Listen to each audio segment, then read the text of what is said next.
Subject Biology, Chapter number 1, page number 9, Part 5. Topic is Biological Method. This is a fifth topic of chapter number 1 is Biological Method. What is a biological method?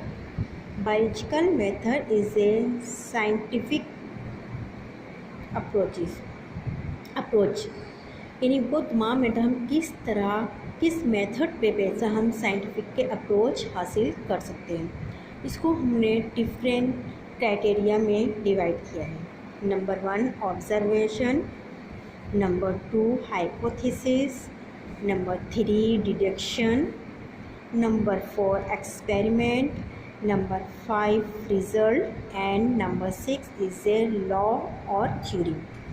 First of all observation में सबसे पहले अगर मैं आपको example दूँ, first of all आप अगर doctor के पास जाते हैं तो डॉक्टर के पास ऐसा तो नहीं होता कि आप डॉक्टर के पास गए और डॉक्टर ने आपको इंजेक्ट कर दिया। नहीं, डॉक्टर क्या करेगा, सबसे पहले आपको ऑब्ज़र्व करेगा, आपको देखेगा, आपकी कंडीशन देखेगा।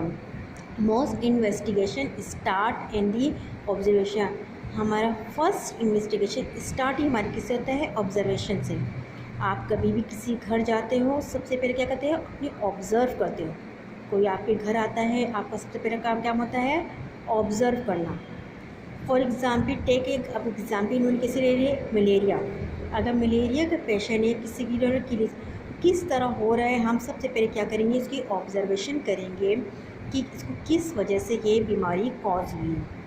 ठीक है, ऑब्जर्वेशन के बाद नेक्स्ट स्टेप आता है हाइपोथेसिस। नेक्स्ट स्टेप क्या आता है, हाइपोथेसिस। हाइपोथेसिस क्या, ऑब्जर्व के बाद डॉक्टर कहते हैं प्रीवियसली करेक्ट। ये ऑब्जर्वेशन के बाद जो डॉक्टर को आपने अपनी नॉलेज दी, किस बेस पे आप बीमार थे, क्या सिम्टम था, उस बेस को लेते हुए डॉक्टर नए प्रिडिक्शन जो इंटेलिजेंट गैसेस करेगा कि आपको क्या है, कॉज क्यों है, ये डॉक्टर के इंटेलिजेंट गैस होगा।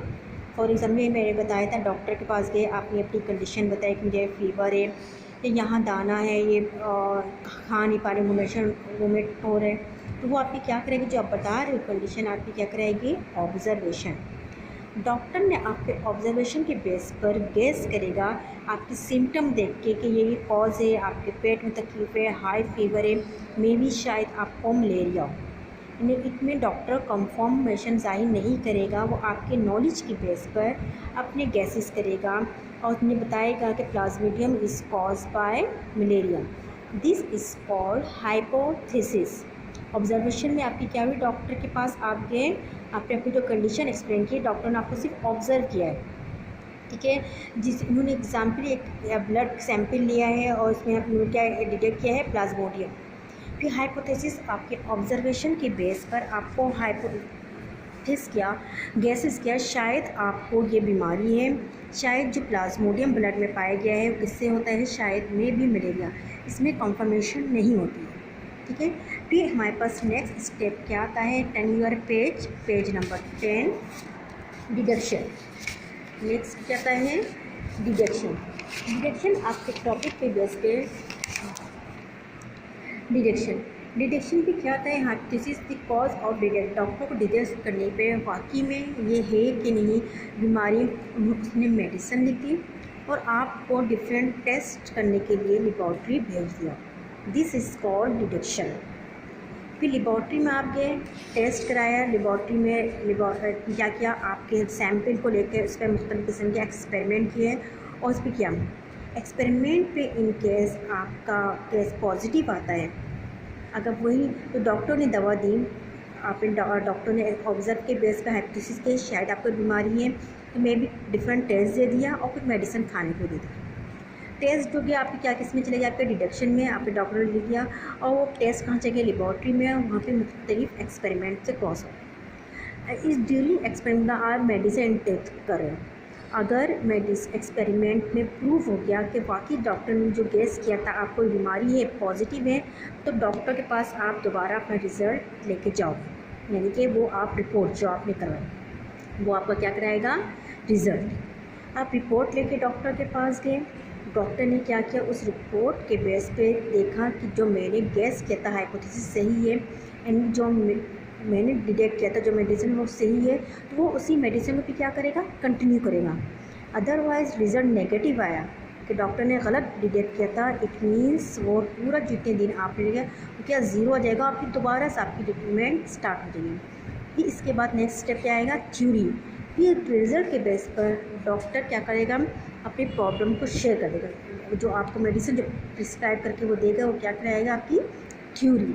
उस थ्योरी के बेस पर वो कंफर्मेशन हो जाएगा कि रिज़ल्ट को देख के ये थ्योरी आपके प्रीवियस नॉलेज यानी कि observation, hypothesis, detection, experiment result के बाद जो फाइनल कंक्लूजन होगा कि वाकई में इसको ये बीमारी इस वजह से है, वो आपकी थ्योरी।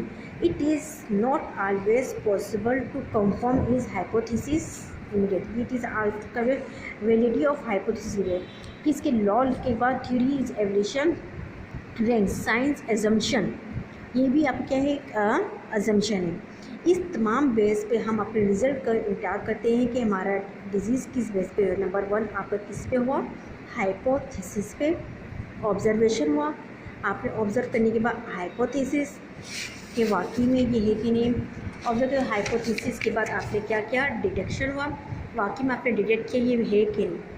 डिटेक्शन के बाद एक्सपेरिमेंट हुआ, जो आपका लेबॉरेटरी टेस्ट हुआ, और लेबॉरेटरी जो रिपोर्ट आपके किस में आ गई, आपके रिजल्ट में। रिजल्ट के बाद law and theory is not changeable, यानी कि इन तमाम के बेस पे जो लॉ आए यानी थ्योरी डॉक्टर ने कॉन्क्लूड किया इस सिम्टम की बीमारी है, इस वजह से भी है, उसके लिए ये मेडिसिन होगा, ये आपको क्या करेगा, लॉ एंड थ्योरी। हाँ, इस बेस पे भी डॉक्टर आपका ट्रीटमेंट स्टार्ट करता है। ये आपको सिंपल मैंने बायोलॉजिकल मेथड का है, क्योंकि आपकी बुक में उन्होंने कौन सी बीमारी को लिया है, मलेरिया, और malaria is cause bye Plasmodium, malaria is cause bye Plasmodium. इस बेस पे उन्होंने हाइपोथेसिस पे उन्होंने कंफर्मेशन नहीं दी कि may be Plasmodium is cause by malaria, ये हाइपोथेसिस में होता है, पर कंफर्मेशन भी उन्होंने क्या किया, डिटेक्शन के लिए, डिटेक्शन के उन्होंने डिफरेंट टेस्ट पास किए, बोलेंगे एक प्लाज्मोडियम कॉज बाय, फिर उन्होंने क्या किया डिटेक्शन में, अगर प्लाज्मोडियम मलेरिया से कॉज हो रहा है तो ब्लड सैंपल उन्होंने लिया, उसमें मुख्तलिफ एक्सपेरिमेंट किए। फिर इस एक्सपेरिमेंट में भी उस ब्लड सैंपल में क्या पाया गया, मलेरिया। 100 रुपये ब्लड के सैंपल लिया, और 100 अबाउट जिसका इसमें बताया गया scientific experiment blood about 100 malaria patient के लिए, ठीक है।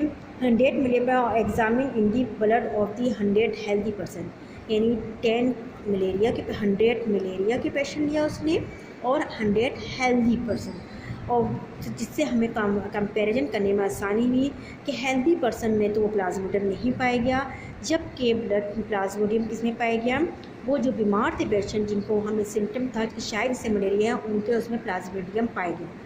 रिज़ल्ट में उन्होंने कंफर्म कर दिया वाकई में Plasmodium is cause by malaria, यानी मलेरिया कॉज करने की मेन वजह क्या है, प्लाज्मोडियम, क्योंकि ये 100 जो ब्लड सैंपल मलेरिया के पेशेंट के लिए गया था, उन 100 के सैंपल में प्लाज्मोडियम पाया गया, एज़ कंपैरिजन जो हेल्दी पर्सन थे वो 100 उनके ब्लड सैंपल में प्लाज्मोडियम नहीं पाया गया, जिससे रिज़ल्ट ये निकला कि plasmodium is cause by malaria. फिर इसके बाद थ्योरी में कहा कि not possible to confirm of the malaria, this is biological studies, इसके एविडेंस मिल गया, not fully prove the theory of evolution.